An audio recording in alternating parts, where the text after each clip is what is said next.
कर्पूरगौरं करुणावतारं संसारसारं भुजगेन्द्रहारं सदा वसन्तं हृदयारविन्दे भवं भवानी सहितं नमामि।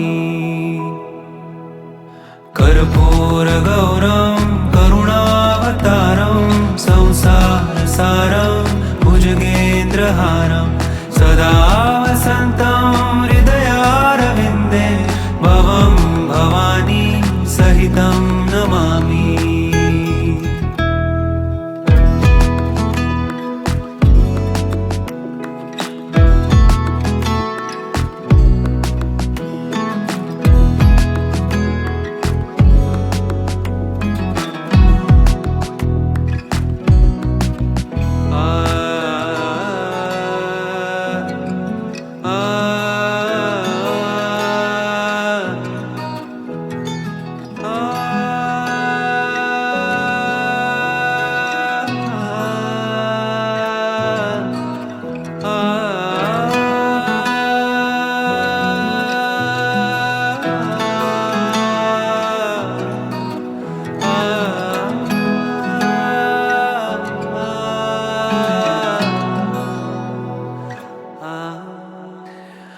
कर्पूरगौरं करुणावतारं संसारसारं भुजगेन्द्रहारं सदा वसन्तं